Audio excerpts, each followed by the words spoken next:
Hey guys, और स्वागत है आप सभी का आपके अपने यूट्यूब चैनल सीबीएसई गुरु में। और आज का हमारा जो वीडियो है या आज का हमारा जो टॉपिक है वो होने वाला है क्लास 9th के चैप्टर सेकंड पॉलिनॉमियल्स का टॉपिक रिमाइंडर थ्योरम। ये टॉपिक इस चैप्टर का बहुत ही इम्पोर्टेंट टॉपिक होने वाला है और इसी वजह से इस टॉपिक को हम बहुत ही डिटेल में थॉरोली क्वेश्चंस को सॉल्व करते हुए समझेंगे, ताकि इस टॉपिक से आने वाले जितने भी क्वेश्चन एग्जाम में हमें मिले उनका सभी का सही आंसर दे हम, और हमारा एक भी नंबर इस टॉपिक में न कटे। तो चलिए शुरू करते हैं एक बहुत ही बेसिक से मैथ्स के कॉन्सेप्ट से। That when 15 is divided by 6 we get 2 as our quotient and 3 as remainder.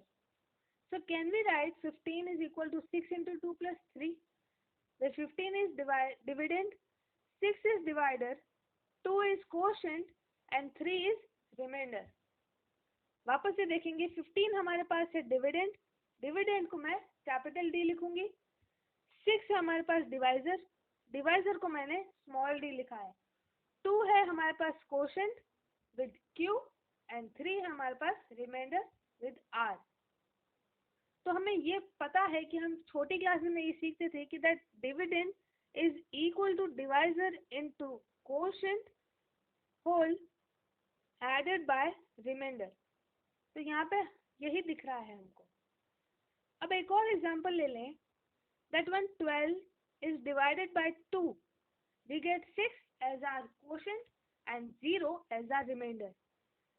As you can see here in this equation, 12 is our dividend, 2 is our divisor, 6 is quotient and 0 is remainder. तो ऐसा ही concept, इसी concept को use करते हुए हम बहुत ही simple way में remainder theorem को भी समझेंगे। तो चलते हैं हमारे पॉलिनॉमियल्स पे। क्या सेम कॉन्सेप्ट पॉलिनॉमियल्स में भी अप्लाई होता है? देखिए आपके सामने, आपको अपनी स्क्रीन पर दिख रहा होगा, similar happenings can be seen in polynomials also. For example, let us take a polynomial 2x³ plus x² plus x and divide it with x, then we will get 2x³ upon x plus x² upon x plus x upon x। यहाँ पर upon x होना चाहिए था। हमने यहाँ पे distribution law को apply किया है इस पॉलिनॉमियल में when divided by x, and the final answer is what we get is a polynomial 2x² plus x plus 1. So we can say that when 2x² plus x plus 1 is multiplied with x, we will get a final polynomial 2x³ plus x² plus x. तो यहाँ पे हमें पता चला कि जब हमने divisor 2x³ plus x² plus x को, सॉरी ये डिविडेंड है, dividend 2x³ plus x² plus x को डिवाइजर x से डिवाइड किया, तो हमें कोशेंट में मिला है polynomial 2x² plus x plus 1। और जैसा कि हमने फाइनल यहाँ इस स्टेटमेंट में देखा कि हमारे पास रिमाइंडर नहीं है, तो हम कह सकते हैं कि हमारे पास रिमाइंडर 0 है। अब ये कैसे आता है? क्या सिर्फ यही तरीका है? ये तो अगर हमने सिर्फ x से डिवाइड किया तो हम इस कॉन्सेप्ट को इस डिस्ट्रीब्यूशन लॉ अप्लाई करके सॉल्व कर सकते हैं। लेकिन अगर यहाँ पे x की जगह x+1, x+5, x+7 दे रखा हो, तो फिर तो डिनोमिनेटर में हमारे पास 2 टर्म वाला पॉलिनॉमियल बन जाएगा, जिसको हम डिस्ट्रीब्यूशन लॉ से सॉल्व नहीं कर सकते। तो चलिए हमारे पास कुछ एक एग्जाम्पल लेते हैं जो हमारे बुक में भी दे रखा है, और डेफिनेटली ऐसे क्वेश्चन एग्जाम में आते ही हैं। The question says that divide p of x polynomial by g of x polynomial, where p of x is equal to x plus 3x² minus 1 and g of x is equal to x plus 1. यहाँ पे देखिए g of x जो हमारा divisor है वो x plus 1 है, यानी कि 2 टर्म वाला पॉलिनॉमियल, और जो हमारा डिविडेंड है p of x वो है 3 टर्म्स वाला पॉलिनॉमियल। तो उसको हम कैसे डिवाइड करेंगे? आपको दिख रहा होगा अपनी स्क्रीन पर, हमने simple long division method apply किया है, जो हम नॉर्मल न्यूमरल्स में अप्लाई करते हैं, छोटी क्लासेस से हमने सीखा है। तो एक ब्लैंक स्लाइड लेकर एक बार मैनुअली करके देखते हैं। हमारा जो डिविडेंड है वो है 3x² प्लस x माइनस 1, यही है, और हमारा जो डिवाइजर है वो है x plus 1। अब ध्यान से सुनो, ऐसा क्वेश्चन आते ही सबसे पहले क्या सोचना है हमें सोचना है कि यहाँ पे इस ये जो डिविडेंड है, डिवाइजर है, उसमें हमने क्या मल्टीप्लाई करें कि हमें 3x² मिल जाए। अगर हम x+1 को 3x से मल्टीप्लाई करेंगे तो क्या हमें ये मिलेगा 3x² + 3x? बिल्कुल मिलेगा। तो यहाँ पे हमें 3x² मिल गया। तो चलिए अब एक बार 3x से मल्टीप्लाई करते हैं, हमें कोशेंट में 3x लिखते हैं। तो x+1 into 3x gives us 3x² + 3x देगा ये। अब इसको माइनस कर लेंगे, 3x - 3x इज 0, और यहाँ पे माइनस करने पे x - 3x इज -2x, और वापस -1, इसको नीचे उतार लिया हमने। अब हमारे सामने वापस एक 2 टर्म पॉलिनॉमियल यहाँ पर आपको दिख रहा है हमारे रिमाइंडर में, जो कि है -2x - 1। तो अब हमें ये देखना है कि हम x+1 से किसको मल्टीप्लाई करें कि हमें 2x मिल जाए, -2x मिल जाए। तो यहाँ में हमारे पास x तो है ही, -2 से मल्टीप्लाई कर दे अगर अपन, तो क्या हमें मिल जाएगा -2x - 2, बिल्कुल मिल जाएगा। तो इसको अगर हम वापस से माइनस करें, यहाँ पे हम साइन चेंज कर देते हैं, माइनस का प्लस, माइनस का plus, minus plus 0 and 1, sorry 2 - 1 is 1। यहाँ पे फाइनल रिमाइंडर हमारे पास 1 आया है। तो ये हमने डिवाइड किया है मैनुअली। अब हमारी बुक में क्या दे रखा है, या जो हमने स्लाइड पर, लास्ट स्लाइड पर जो सॉल्यूशन देखा था, वो उसमें क्या लिखा है वो हम चेक कर लेते हैं कि क्या ही हमारा आंसर सही है। तो यहाँ पे आप देख सकते हैं हमारे पास डिवाइजर है x+1 और डिविडेंड है 3x² + x - 1। तो हमने फर्स्ट स्टेप किया कि 3x से मल्टीप्लाई किया, और यहाँ पे हमको 3x² + 3x मिल गया, और फर्स्ट रिमाइंडर हमारे पास आया -2x - 1। तो यहाँ पे भी देखिए 3x से मल्टीप्लाई किया और फर्स्ट रिमाइंडर आया -2x - 1। अब अगला जो स्टेप है उसमें हमने -2 से मल्टीप्लाई किया, यहाँ पर भी हमने -2 से ही मल्टीप्लाई किया था। यहाँ पे हमारा फाइनल क्वोशंट आया 3x - 2, और यहाँ पे भी हमारा फाइनल क्वोशंट आया 3x - 2, और फाइनल रिमाइंडर आया 1, और यहाँ पे भी हमने फाइनल रिमाइंडर 1 ही हमें मिला था। तो हमें ये पता चल गया कि हमने जो जिस तरीके से डिवाइड किया था गिवन 2 पॉलिनॉमियल्स को, मेथड एकदम सही है, हमने कुछ गलती नहीं करी है। होप आपको समझ में आया होगा कि मैंने क्या क्या करके, क्या स्टेप लिए, क्या दिमाग में सोचा कि हमें किससे मल्टीप्लाई करना है। तो ये फर्स्ट एग्जांपल था। अब हमारा डिविडेंड है 3x² + x+1, उसको हम ऐसे लिख सकते हैं क्या कि x+1 when multiplied by 3x - 2 and added by 1 we would get 3x² + x+1। ये वापस से वही कॉन्सेप्ट आ गया, dividend is equal to divisor when multiplied by quotient and added by remainder। ठीक है, तो ये था 2 पॉलिनॉमियल्स का division using long division method. एक और पॉलिनॉमियल थोड़ा बड़ा ले लेते हैं, वो उसकी जो अभी हमने पॉलिनॉमियल के लिया था उसकी डिग्री थी 2, हाईएस्ट डिग्री 2 3 डिविडेंड की, और यहाँ पे हमारा जो डिविडेंड है उसकी डिग्री है 4। तो मेथड वही है, सिर्फ अगर हमारे गिवन डिविडेंड की डिग्री बड़ी होगी तो हमारा लॉन्ग डिवीजन मेथड लंबा हो जाएगा, जैसा कि यहाँ पर हुआ है। हमें सिर्फ वही करना है जो हमने लास्ट एग्जाम्पल में फॉलो किया था। यहाँ हमारे पास है 3x⁴ - 4x³ - 3x - 1। तो हमें सिर्फ फर्स्ट स्टेप ये देखना है कि x - 1 को किससे मल्टीप्लाई करें कि हमें 3x⁴ मिल जाए। 3x³ को x - 1 से मल्टीप्लाई करेंगे तो 3x⁴ - 3x³ मिल जाएगा। तो यहाँ पे देखो first term in quotient is 3x³, और यहाँ पे हमारे पास 3x⁴ - 3x³, दोनों की साइन चेंज कर दी, 3x का प्लस था तो नेगेटिव, और -3x का नेगेटिव था तो पॉजिटिव। ये कट जाएगा, हमारे पास 4x³ - 3x³ is equal to -x³, क्योंकि बड़े वाले का जो साइन है वो नेगेटिव है, और इन दोनों को नीचे उतार लिया। आई बात इतनी समझ में? फाइनल रिमाइंडर हमारे पास बचा -x³ - 3x - 1। अब हमें ये देखना है कि x - 1 से किसको मल्टीप्लाई करें कि हमें -x³ मिल जाए। Simple minus of x square को एक्स माइनस 1 से मल्टीप्लाई करेंगे तो हमारे पास मिलेगा minus of x cube plus x square. देखो minus of x cube plus x square, और माइनस ऑफ एक्स स्क्वायर से मल्टीप्लाई किया। अब वापस यहाँ पे साइन चेंज कर दिया, माइनस का प्लस, प्लस का माइनस, ये कट जाएगा, और x square minus 3x cut नहीं सकता तो इसको ऐसे कैसे नीचे उतार लिया। तो फाइनल रिमाइंडर बचा हमारे पास minus of x square minus 3x minus 1। आ रही बात समझ में? अब वापस से वही concept, minus of x square कैसे लाएं, एक्स माइनस 1 में किसको मल्टीप्लाई करें कि हमें माइनस ऑफ एक्स स्क्वायर मिल जाए। सिंपल माइनस ऑफ एक्स को मल्टीप्लाई करो, minus of x into x minus 1 will get minus of x square plus x.